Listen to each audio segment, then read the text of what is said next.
Artvi est un artiste guinéen émergent fusionnant afrobeat, afropop et musique urbaine pour des sons dynamiques et contemporains. Sa musique est marquée d'une vibe unique faisant ressentir des émotions puissantes à son public. Chaque morceau créé est une invitation à se laisser emporter par son énergie et sa passion, fidèle à ses racines. Avec des singles à succès comme London, Artvi cherche à partager son message de positivité et d'unité. Sur ce, générique.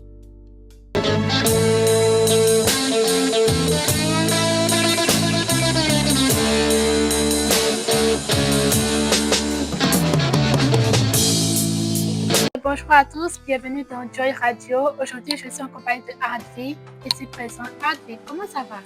Oui, ça va, alhamdoulilah. Et toi, j'espère que tu vas bien aussi. Oui, ça va, Dieu merci. La première question que j'aimerais te poser, c'est d'où est venu le nom d'artiste Artvi? Parce qu'on n'entend pas ça souvent, c'est assez particulier. Bon, de base, c'était pas ça mon nom d'artiste. J'avais un autre nom d'artiste, mais après, j'ai eu des problèmes sur les plateformes de téléchargement légal. Du coup, j'ai changé. Donc, Artvi, ça signifie beaucoup de choses. Je vais te donner deux définitions simples de Artvi. C'est ma vision de l'art, tu vois. Et la deuxième définition que je vais te donner par rapport à Artvi, c'est l'art de la vibe. Parce que pour moi, le mot qui me résume de plus dans la musique, c'est la vibe. Ah, ça c'est super, je trouve ça très intéressant. Mais qu'est-ce qui t'a inspiré à te lancer dans la musique? Alors, je ne saurais te le dire parce que moi, je suis né dans un milieu musical. Mon homonyme, c'est un artiste chanteur. Mon père a été manager, il a aussi été producteur. Du coup, je suis né dedans, je me suis retrouvé dedans, donc j'ai continué le chemin avec ça, quoi. Oui, c'est un peu comme un héritage familial. Exactement. Je vais dire que je suis né avec ça, quoi. Je comprends. Maintenant, tu dis que ta vibe, c'est la musique. D'accord. Mais est-ce que tu peux nous dire qu'est-ce qui te différencie des autres artistes? Qu'est-ce qui fait que c'est toi, Artvi?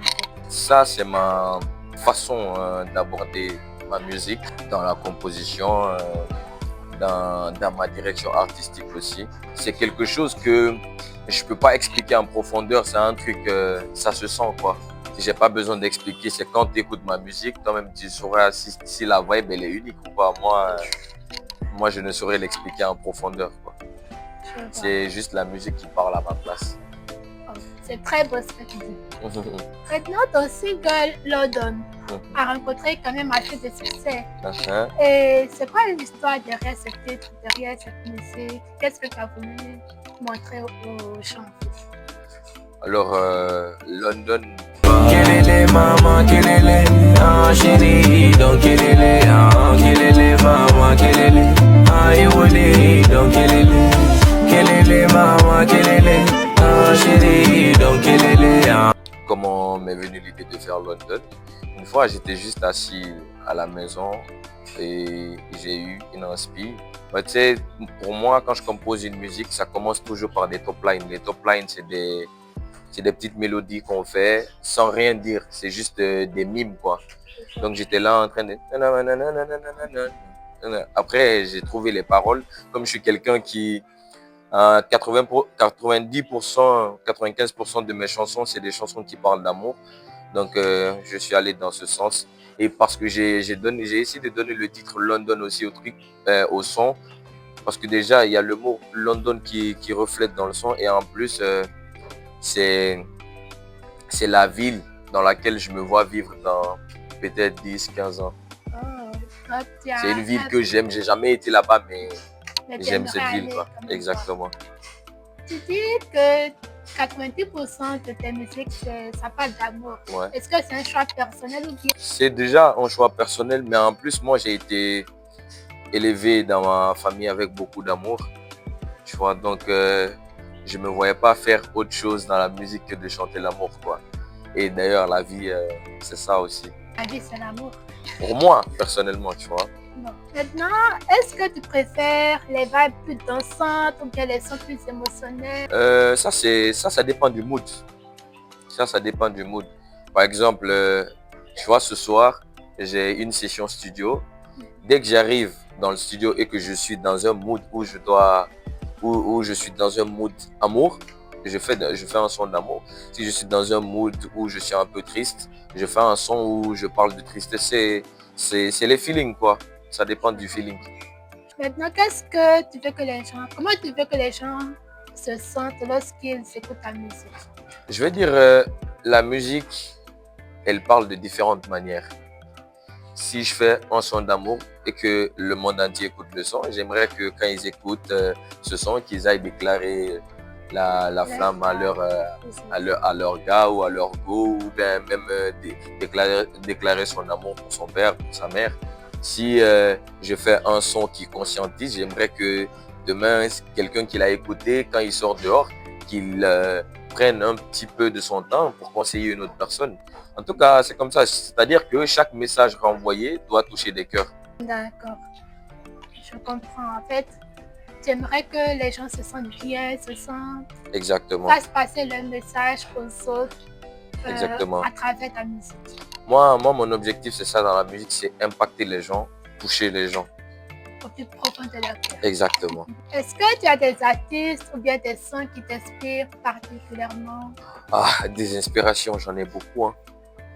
Comme je te l'ai dit, mon homonyme, déjà, c'est un chanteur. C'est la première référence que j'ai eue dans la musique. Ensuite, j'ai écouté un peu de hip-hop guinéen avec Biggie Fossey, comment dirais-je, Légitime Défense, particulièrement Lord Kemi, qui était le leader vocal du groupe.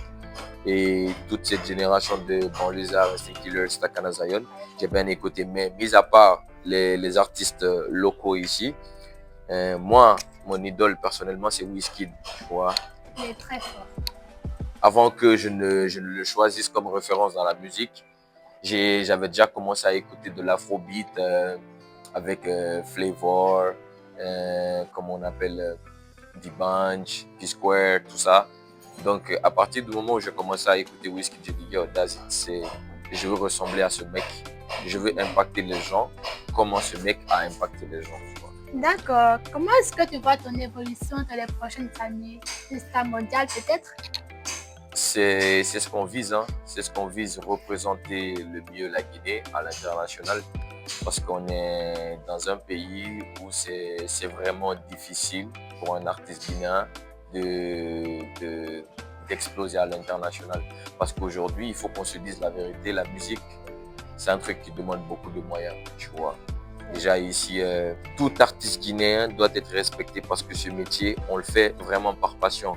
Parce que si on dit qu'on gagne vraiment des grosses sommes là-dedans, c'est faux, tu vois, c'est pas de la vérité.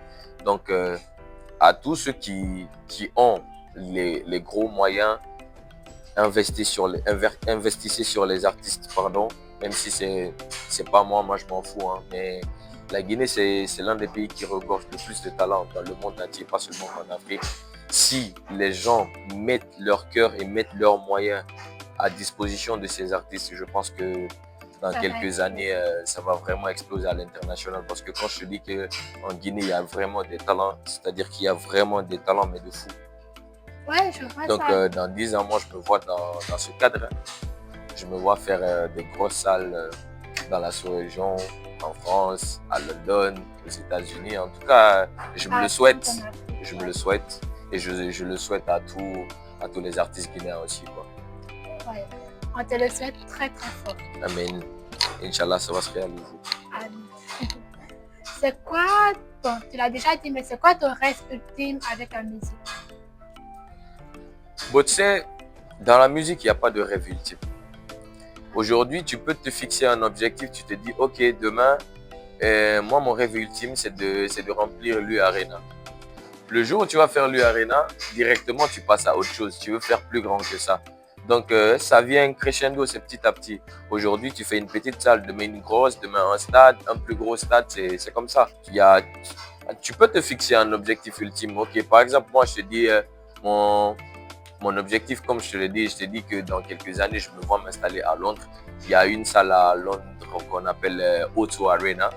Pour moi, faire cette salle, c'est comme si c'était le rêve ultime, quoi. Parce que c'est très difficile de voir un artiste francophone qui fait une salle d'une capacité de 20 000 places dans un pays anglophone. Tu vois? Donc je me dis que si je fais ça, c'est un rêve ultime. Mais je me connais. Le jour où je vais faire ça, à partir du moment où je vais descendre du podium, je vais faire autre chose plus grand que ça. Donc en vrai, il n'y a pas de rêve ultime. Il y a juste des étapes à voilà, franchir. c'est étape par étape, quoi. D'accord. Est-ce que tu composes tout toi-même ou bien tu travailles en équipe?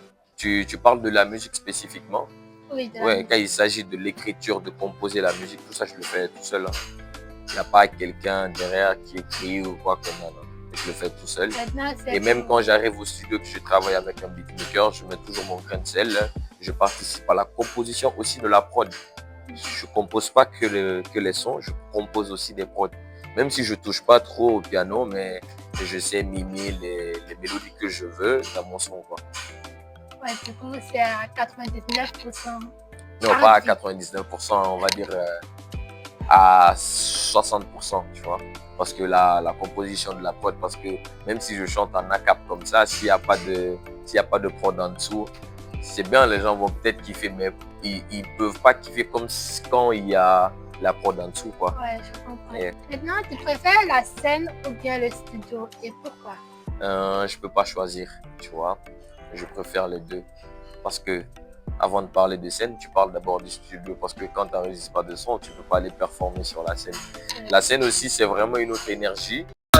Ok, Harvey, Missy Mikey, Tanango Sabora, Vicua la Romaji.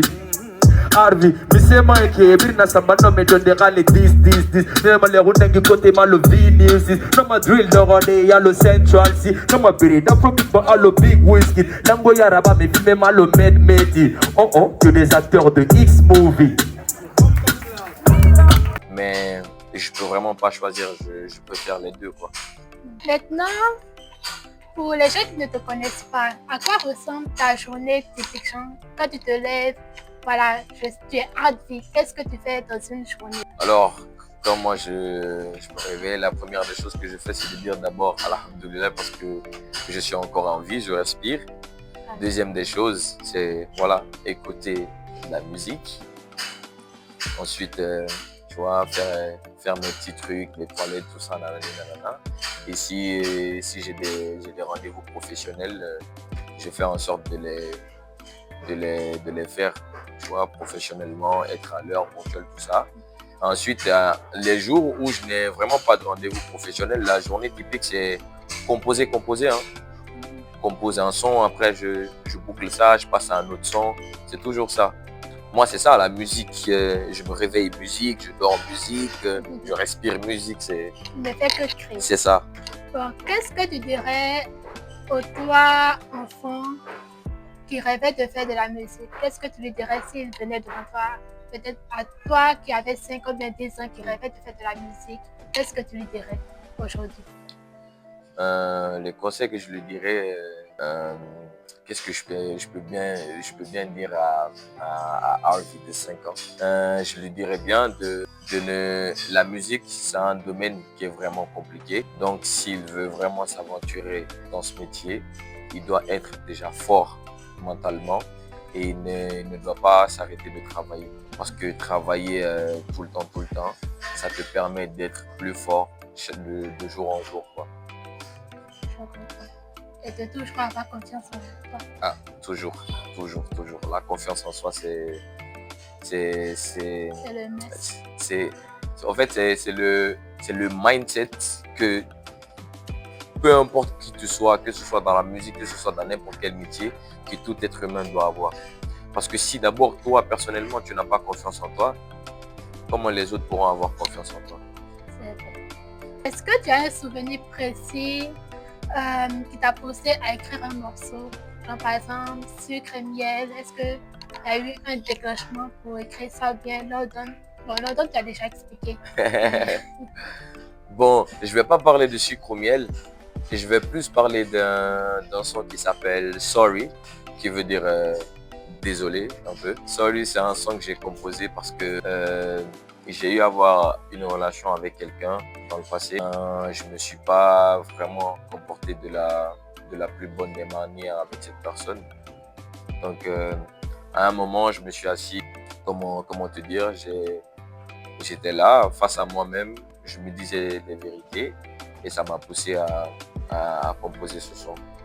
Et c'est un son qui sera disponible dans mon projet que je vais sortir en fin d'année, ça va être un EP. Ce son va finir là-dessus.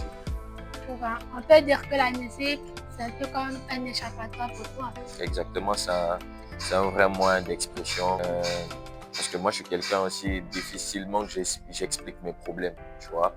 Donc, la musique, c'est vraiment mon exutoire, quoi. Dès que j'ai des soucis et que je sais que je ne peux pas expliquer à quelqu'un, je préfère le mettre dans la musique, quoi. Je comprends. En tout cas, c'est super intéressant.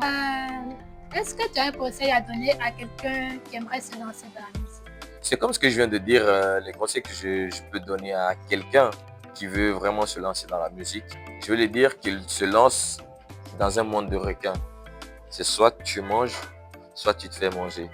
Donc toujours, je le dis, d'abord, il faut avoir confiance en soi. La deuxième des choses, il faut être très très fort mentalement. Il ne faut jamais arrêter de travailler. Ça, c'est vraiment le secret. Il n'y a pas de « ouais, il est parti chez tel marabout au Bénin là-bas pour avoir… » Non, non, non. Gros, c'est le travail. Tu travailles, 99% de travail, 1% de chance. C'est ça, dans n'importe quel métier, pas seulement dans la musique, c'est 99% de travail, 1% de chance. Et tu pries Dieu qu'il te donne les 1% de chance. Quoi. Bon, merci beaucoup, Abdi. Yes. Si tu as quelque chose d'autre à rajouter ou pas, sinon l'interview est finie comme ça. Mais… En tout cas, j'aimerais dire à tous ceux qui nous regardent en ce moment, j'aimerais leur dire que le titre London est encore disponible, mais je vous dis que c'était juste une mise en jambe. Le prochain qui arrive, ça sera encore une autre magie. En tout cas, j'espère que vous allez bien recevoir ce son comme vous l'avez fait pour London. Continuez à streamer London. C'est disponible sur toutes les plateformes. Le clip est disponible sur YouTube et on est ensemble jusqu'à London. Yeah, ouais. Merci beaucoup pour ta présence. Merci de m'avoir laissé ma chance de t'interviewer. Je t'en prie. C'était pas facile, mais on l'a fait. Je l'ai fait. Ouais. J'espère te revoir bientôt. Encore. Très très bientôt. Hein. Très bientôt. Et on reste toujours en contact. Non, c'est normal. Tant que tu as besoin, il faut juste envoyer un message comme ça. Voilà. On voit avec le temps, dès qu'il y a une disponibilité, c'est moi. D'accord. Ouais. Merci beaucoup. Ouais. Et nous sigade d'entana kanafe etana nangere fenta mwegere fe et mon amangli fanyi falade dede falade alors amiri fanyi mubirama ngada we fawara motorama nana tolere birinta no yamba face